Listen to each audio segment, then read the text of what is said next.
Hey everyone, a couple of months ago I made a video during the renovation of my Bounty Elite. After 2 years of service, we reloaded them with some tomatoes, and this thing cost $400.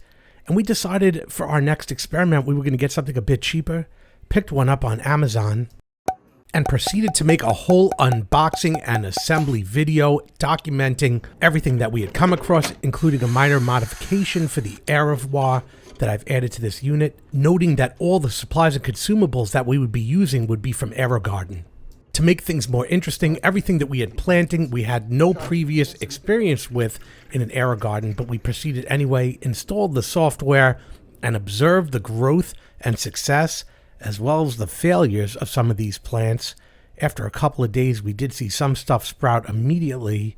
Some plants took a bit longer than expected, and some plants didn't come up at all. It's evident in this video that not only do these systems benefit from the electric lights, but they're also by a window that receives the full amount of sun every single day, which only helps these plants grow. So there's no advantage or disadvantage between the two systems as they're right next to each other. We can see the kale really took off early in this system. Not a whole lot from the other greens. That baby green had just started to grow. The bell peppers also took off.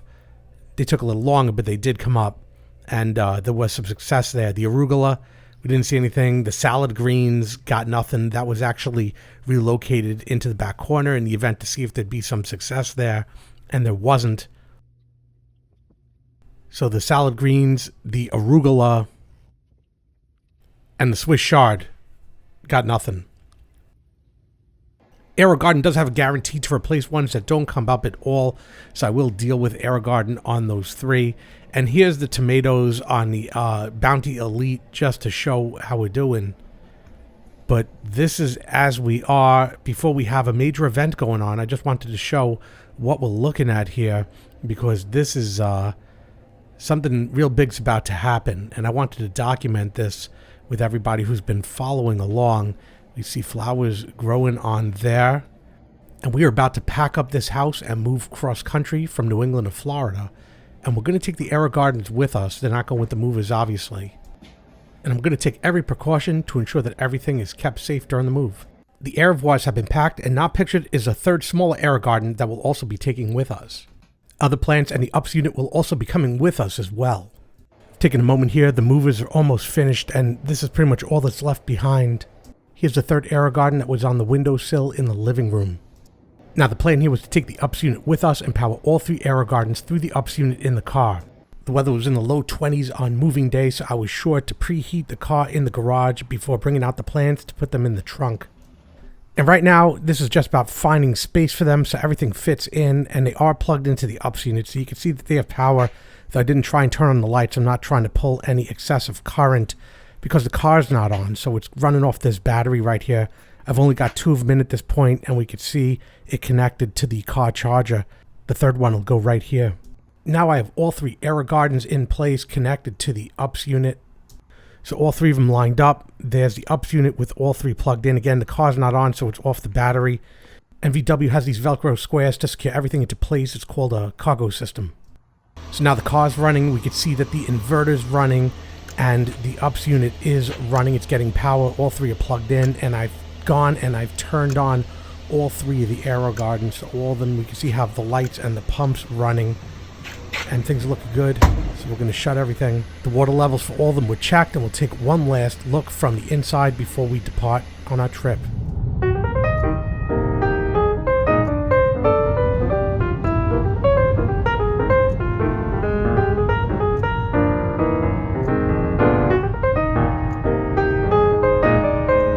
You can see not only do we have the Aerogarden and the plants, we also have a full-size palm tree that we're bringing back to Florida.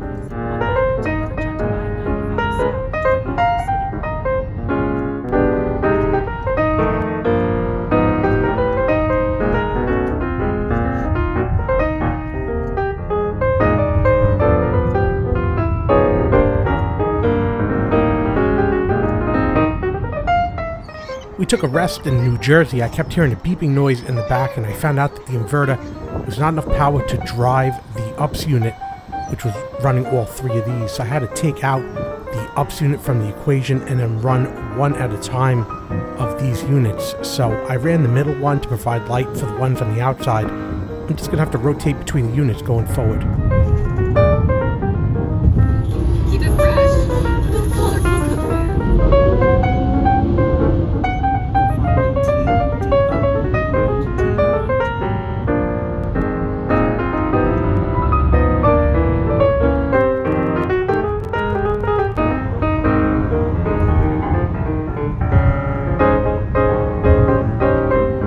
Yeah, it does look pretty cool though, doesn't it? This is our gas stop just inside of North Carolina. Gives me the opportunity while I'm filling up to check out everything. Everything seems to be looking okay. Nothing shifted.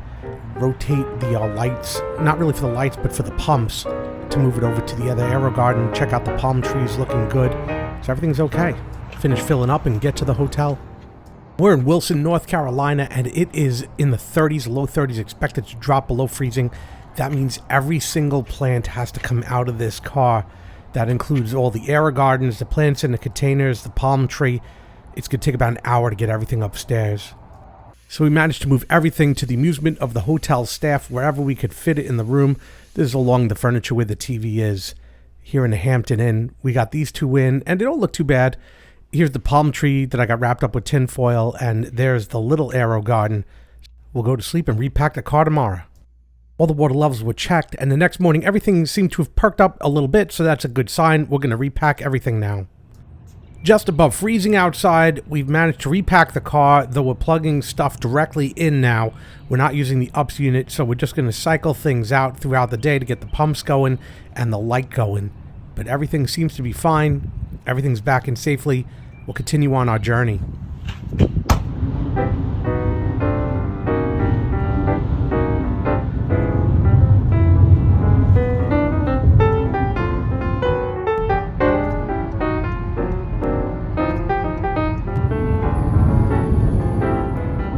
Three, two, one, Florida! Yay! Keep right.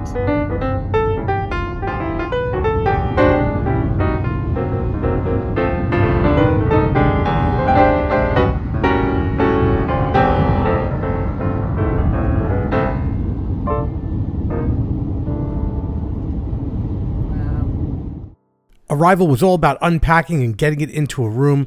I didn't care about really where it was. Everything seemed to be in good condition. All the plants are now out. The ups unit did have some water that splashed on it, so I left it on its side to dry and didn't use it. Everything was left to rest for a couple days so it could perk back up, which it did. And then pruning was done. You can see the kale was cut off here and used for a salad. We can see the eggplants improving, but still looks a bit wilted. Pruning was also done on the smaller Aerogarden as well.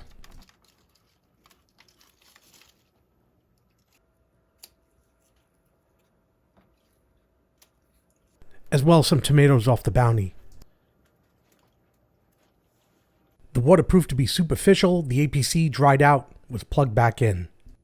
Both devices are back on the network on schedule and they're looking real nice. They've perked up, and we could see on this eggplant plant, we have flowers blooming. Things are growing on this. Looking real nice. Look at all those flowers on that one. And leaves don't look wilted anymore. Everything is looking real healthy. If I go around back, we can see a pepper growing on the pepper plant. So that's looking really good too. So very happy. There was no damage. Everything's a success. Nothing was lost during this trip on this one. And obviously the other greens and the kale. These greens growing a little slower than I want. We decided to leave the empties empty to make room for the kale. The kale grows really fast. That's being trimmed all the time.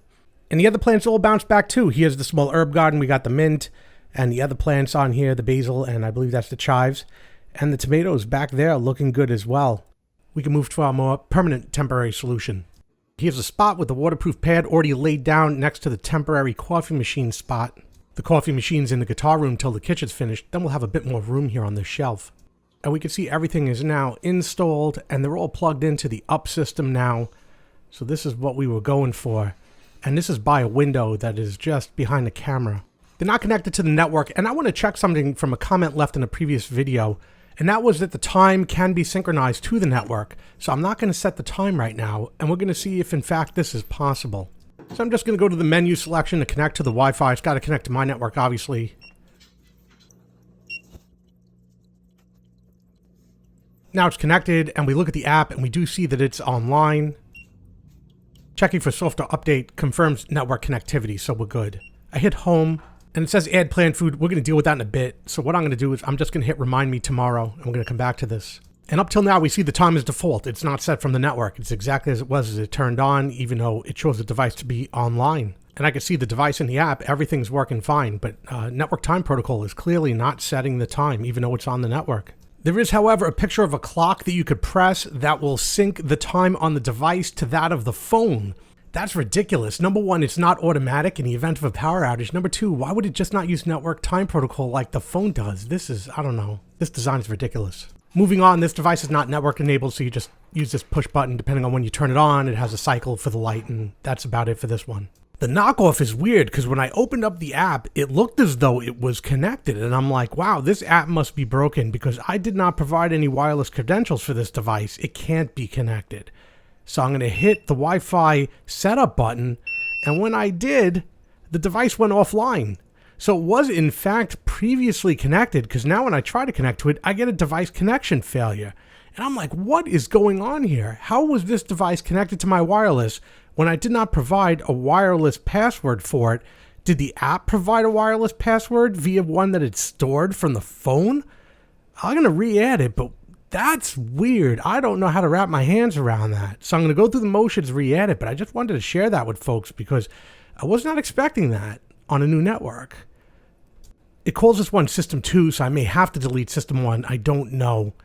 And now the main screen has come up, and if I go and I turn the power on and off, we can see the light shuts off and the light turns on. So we do have connectivity. The plant days value is useless on these devices in the event of a power outage. We've already demonstrated that in the first video. But so is the feeding intervals. It never tells you when it's time to feed the plants, which is why I didn't set this one yet, as I mentioned earlier. So I'm going to set the plant days first to match the one on the right. So at least one of these devices is going to be keeping track of the days. So we're going to set to 127. So if I lose the plant days, I can always look at the other one and know what the value is going to be. Terrible, but that's what we got. So everything's on the network. Everything's all set up. And now we're going to do the feeding of all 3 units.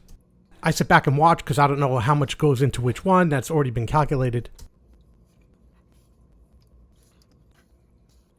Once it's done, I reset it on the Aerogarden, and that will be the feeding counter for all 3 units now. We see a couple of new peppers, at least one pepper. That pepper in the back's getting big. But nothing but flowers on the, what are these? Eggplant. Yeah, the eggplants. What type of eggplant are they? They're, Hold on, let me take fairy tale eggplant or something. Yeah. A lot of flowers, but no eggplants as of yet. So if we do have some eggplants, I guess we'll, in the next update, we'll post something. Probably when this moves into your house. But everything is doing good. I guess we could leave this here at this point because I don't see anything changing. So I hope you enjoyed this update, found it informative, educational, and entertaining. Do me a favor, hit that like button down below. Helps me out a lot when you do. And hit that subscribe button for more videos like this when they come out. If another video comes out in this series, a link will be posted in the top right corner. Again, I hope you enjoyed this video. Thanks for watching. Thanks for watching. Would you like to reply?